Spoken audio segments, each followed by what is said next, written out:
participates in ministry. You don't leave it to we who have taken this on as a career, and in fact, very much the approach of this church is, yeah, you're going to help us in ministry as you charge forward. I like being part of this church. The second thing that I want to say as we begin, we're on a journey from here to there. And we have to make choices on this journey, and choices have consequences. Last week we started this story. We began unfolding the story of Captain Ernest Shackleton leading a crew of 28 men total on the ship, including the captain, trying to be the first to reach the South Pole. If you weren't here last week, you'll find the first half on YouTube. I'm not going to go back and retell that or even try to bring you up to speed. I'm going to let us be people of the 21st century and let you catch up on that as you will.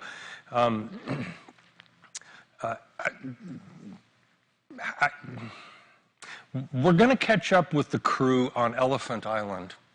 Elephant Island is 550 miles south of the southernmost tip of South America, Cape Horn.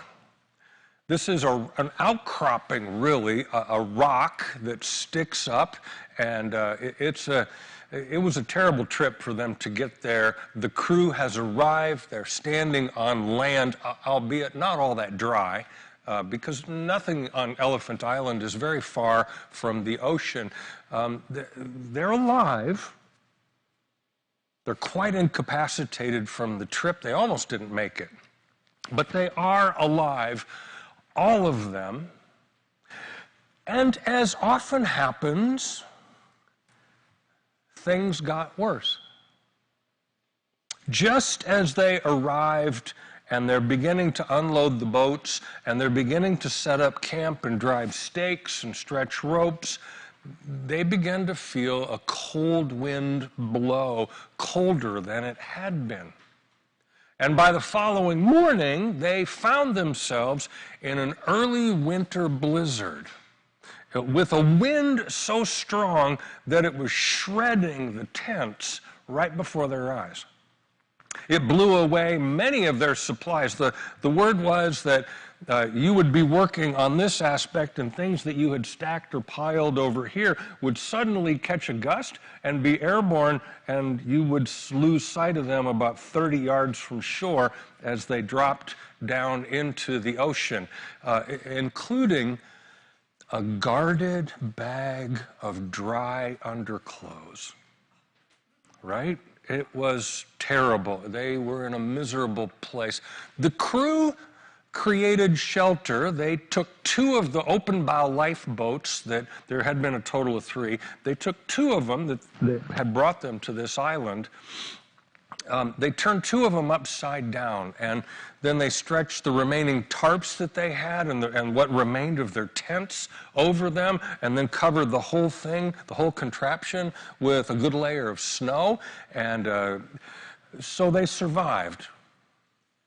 Their leader, Captain Ernest Shackleton, had no idea before how long it would be before a ship might pass by, had no idea how long it would be before they could even hope for rescue. He also had significant concerns that not all of the men, several of whom were suffering from severe frostbite and shock, he wasn't sure they were going to survive the 5 months of winter that was upon them. And he knew that they would not make a long journey by sea. And so 5 days after arriving at the safety, albeit not all that safe, of Elephant Island, Captain Shackleton announced that he and 5 other men, Worsley, Crean, McNish, McCarthy, and Vincent, would get into the remaining lifeboat, the James Caird lifeboat, and sail it, attempt to sail it, 880 miles east and north across the open South Pacific to the whaling station on South Georgia Island. South Georgia Island, 880 miles away, was not the closest land to Elephant Island. The closest land was Cape Horn. This is the southernmost tip of South America. It was 250 miles closer. It was only 550 miles to get there. But this was where the Atlantic and the Pacific come together, and the currents that are created by that are incredible. And you add to that the fact that the ocean floor comes up radically by thousands of feet from open ocean to right next to the continent. And then you add prevailing westerly winds, and what you get is all of these things combine to create rather massive waves with frightening regularity. No other place on Earth has claimed as many ships as Cape Horn, this section of ocean. Sailing to South Georgia was simply the only option that they had. So they began to outfit the James Caird, the remaining lifeboat, for this journey. They took wood from the other two boats, and they built a deck on the top to keep out, hopefully, some of the water. And they built a closed bow with an opening. You can kind of see the pictures here of what they had done with those sections of wood. Worsley, the ship navigator, was going to be one of the six, and he took his sextant, which is a navigational device, nautical navigational device, and he tied it around his neck so that if and when the boat capsized, it would not be lost. 10 days after arriving on Elephant Island, 5 days after announcing this, with 4 weeks of provisions, these 6 men departed Elephant Island amid a volley of cheers. Immediately, Shackleton said, we're going to be in 2 watches, 3 people each. We're going to go in 6-hour increments through the day. And when you're not on duty, it's not like you could go below deck and catch up on your sleep. Think about that ship. The water was still coming over the bow and filling it. It still required almost constant bailing to keep from sinking. And the idea of being down there with all that water sloshing back and forth and being entombed, it was just frightening for people. Entrapment in this. So you were on deck. You were there. And you were either paying attention or maybe not. And navigation in this moment was terribly difficult and incredibly important. Think about this with me for just a minute. They are going to sail 880 miles across open Atlantic toward Georgia Island. If they are off by 1 degree, they're going to miss the island entirely. And on the other side, there's nothing until you get to Africa. And the distance from South Georgia Island to Africa, Canary Islands, was 3,300 miles. If they missed South Georgia Island, that was the end of it. They're done. The first night out, they made it 45 miles. The third day, Worsley got just enough sun in the late morning to get a reading on his sextant, and he wrote these words in his diary. He said, navigation is an art, but words fail to give my efforts a real name. Dead reckoning, that seaman's calculation of course and distance, have become nothing more than a merry jest of guesswork. Then, on the 8th day, as things often do, it got worse. Around midnight that night, they found themselves on the front edge and then encapsulated in a squall, which is sailor language for a hurricane. And they found themselves, when you're in a hurricane, you just take down the sail. You can't sail. Your sails would rip the mast off the boat. They found themselves facing enormous waves, trying to steer in a general direction. Waves kept pushing in from both sides, and they described later that they didn't really sail, they didn't really steer, they were squeezed sideways. And they survived 2 days of this storm, soaked to the skin by constant rain and driving wind, cold to the bone, chafed in clothes which had not been removed for 7 months. A constant flow of seawater coming up and over them. They're standing in salt water. They have boils on their legs. Their feet and legs are raw and swollen. Their hands are inflamed with frostbite. 2 days of this. They said that at the end of those 2 days, they questioned whether they were going to survive. And then the rain stopped, and things got a little bit better for a little while. But then they started to fear, not knowing really where they were, they began to fear that they had missed the island and that they had no hope of hitting it. And then the following morning, 5 days later, May 7th, 1916, the sunrise revealed right before them South Georgia Island. For 17 impossibly hopeless days, these 6 sailors had maintained a ship routine, had honored a structure of command, had kept a schedule of watches, had been masters of navigation and seamanship under the most severe of circumstances. And they did not merely endure. They exhibited the finest graces of honor and loyalty and duty under ungodly pressures. We're not quite done, because there is one problem. They had arrived on the southwest side of South Georgia Island. The whaling station was on the northeast side.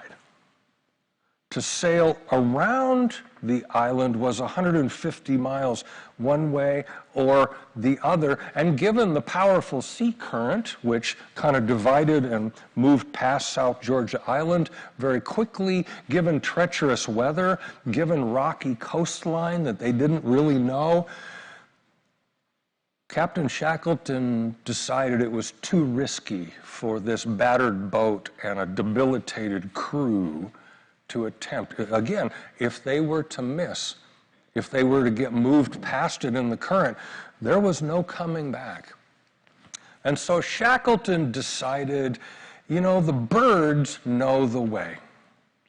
And he decided that he himself, Captain Shackleton, and 2 members of the crew would walk overland toward the whaling station on the other side of the island, a distance of about 22 miles as the crow flies. Only one problem: no one had ever made this walk before, and there were no maps.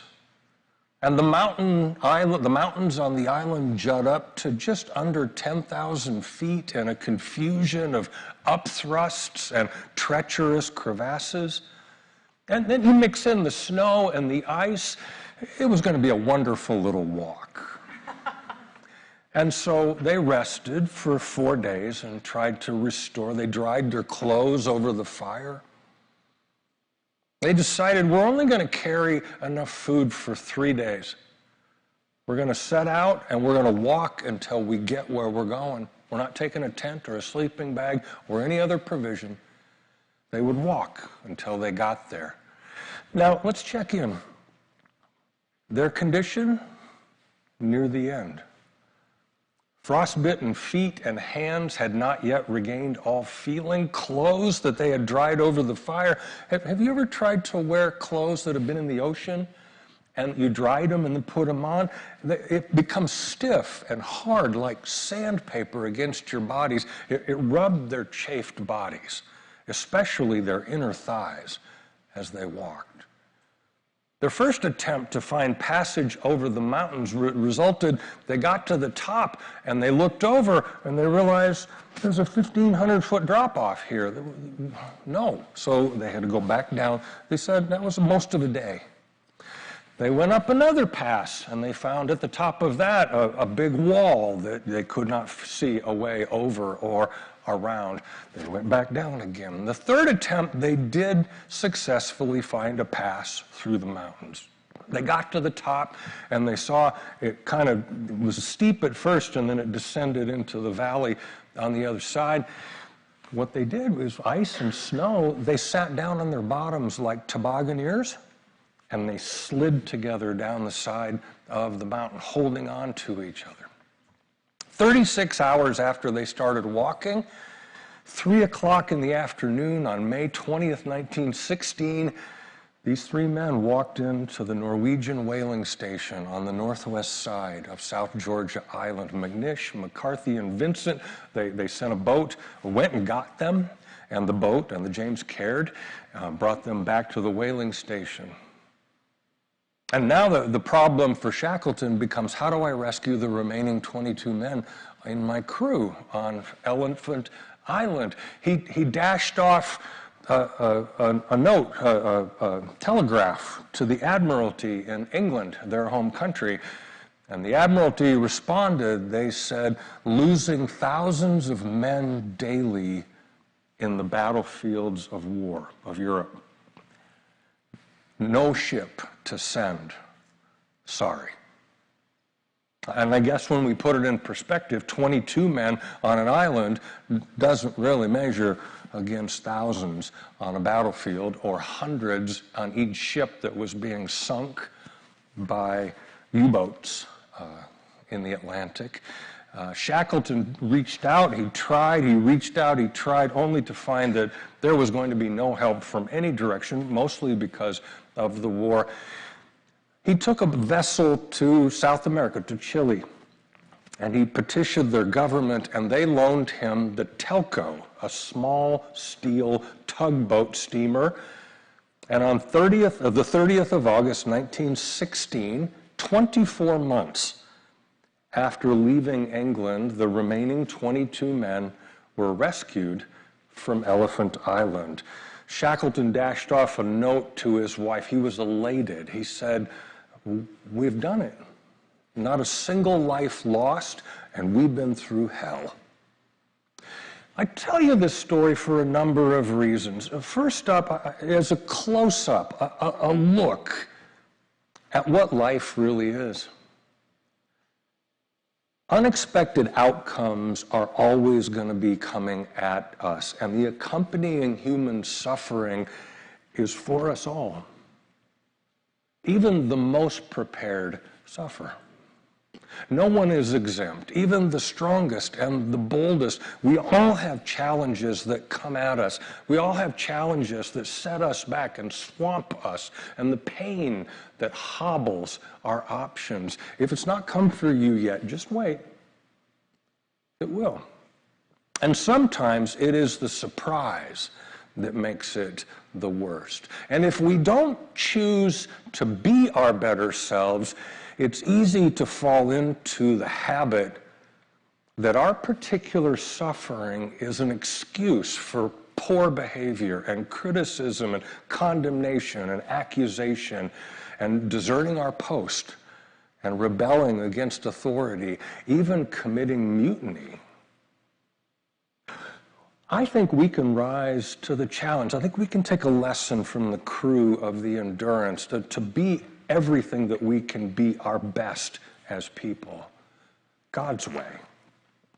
The second reason I tell you this story is to invite a bit of perspective. We think we have problems in the 21st century, and we do, real struggles. But it also seems like we're a little bit overly eager to complain. The slightest misfortune, the slightest lack of clarity, the most minuscule inconvenience, and we begin to question God's presence, and we resign ourselves to despair. We declare that God has certainly abandoned us, or we say, there is no God. One of the things that impresses me the most about this story is how tough they were. I'm sure all of them felt like they were at the end of their rope at one point or another, and yet they just kept going. The third reason I tell you this story is to invite all of us to consider, to wonder, how are we going to go about navigating life? What star do we use? What navigational instrument? Is it the North Star and a sextant? Would the equivalent for us be our faithfulness to the one we follow, Jesus? We see him clearly in Scripture, and our obedience to his ways.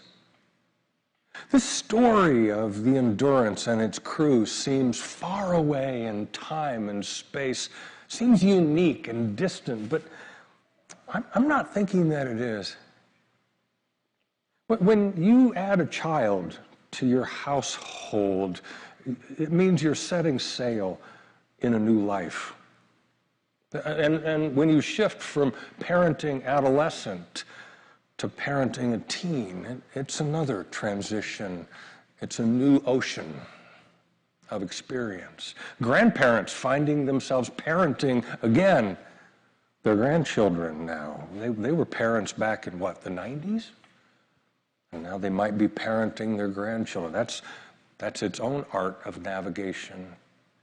People stepping off of safe places and bobbing their way into chemotherapy and radiation trying to survive cancer. How about going through a breakup or a divorce or being laid off and having to launch a new career? Situations which require immense courage, knowing that things are going to get a lot worse before they get a little bit better. We may not be able to control our situation, but we sure can control our attitude and our outlook. We can control how we treat one another. The fourth and final reason that I tell you this story is I think it gives us opportunity to also contemplate God's mysterious presence with us. We have an impatience with God. We come to God and we say, God, help us. And like now, in this way, here's the way I want you to help me, God. It's easy to turn God's presence and God's promise into a magic trick, demanding immediate rescue and resolution. So where was God in this story of Captain Ernest Shackleton and 27 crewmen? He was sitting in the whaling station trying to get the feeling back in his toes. Shackleton wrote these words in his diary. As I look back on those days, I have no doubt that God's providence guided us. Not only across those endless snowfields, but also the storm-white sea that separated Elephant Island from our landing place on South Georgia. I know that during that long and racking march of 36 hours over unnamed mountains and glaciers of this island, it seemed to me often that we were 4 and not 3. I said nothing to my companions on this point, but after the walk, Worsley said to me, "Boss, I had the curious feeling as we walked that there was another person with us." Last week, the text was about 3 wise fellows who came great distance across unending deserts, finding their way to an infant king, managing to survive a raging tyrant named Herod by changing their course and going by a different way. Today, our text is a whole nation of people running from armies seeking to enslave them again, being delivered by crossing the sea. We are the church, attempting to navigate a world of many trials, our survival in the midst of an ocean of distraction that will swamp us. Our survival depends on all of us, each of us, doing what we do best. Thinking and walking and acting and talking in God's way, valuing one another as God's creations, mindful on this journey that we are not alone. Thanks be to God. Amen. Our benediction is this: people of Israel, children of God, go. Stop sitting. Go and trust what God will do in you. Amen.